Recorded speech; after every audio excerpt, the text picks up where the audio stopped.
E kaunti ma Migori koja cha en ni koro jotij Mbalariany ma Rongo e kaunti onogono koro Ong'Anyo ne tije koro kawuono en odiechieng' mar abich e wi deko mar chudo margi. Jotijgo sani koro seyo ahinya jatend Mbalariany no ma en Vice Chancellor Ngire Samuel Gudu ma gilero ni koro osenegi mana chenro mar podho Mbalariany no kaluwore kod jagoro mar riwruok jotij Mbalariany Joseph Opande. Kar tiegruokno oserem chopo winjruok ma ende noketi e kind jotich kaachiel to kod tend Mbalariany mano ma en CBA.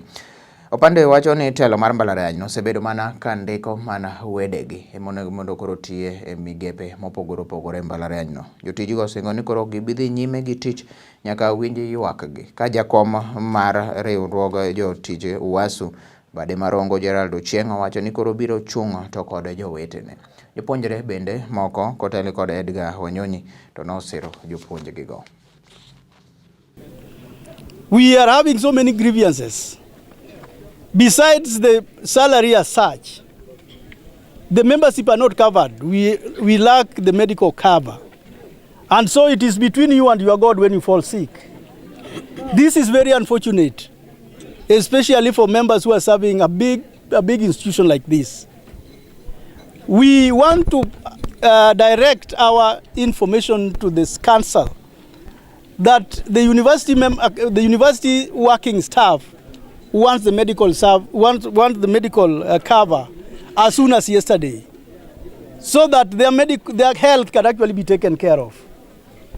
Now, besides the payment, that is the salary, and the medical cover, we also have other grievances.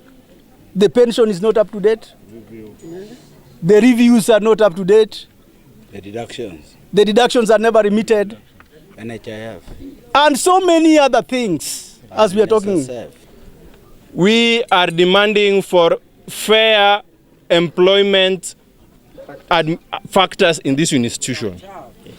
The first case we are demanding is the implementation of the 2017-2021 CBA. Yes. The court pronounced themselves in January 2021 on this matter on 15th. To date, the university management has not implemented the CBA in totality. What we are demanding is the payment of the full arrears that accrues to 8 months and the full implementation of the enhancement salaries. Yes.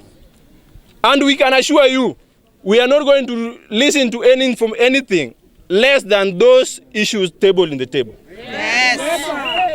The second issue is regard to medical cover.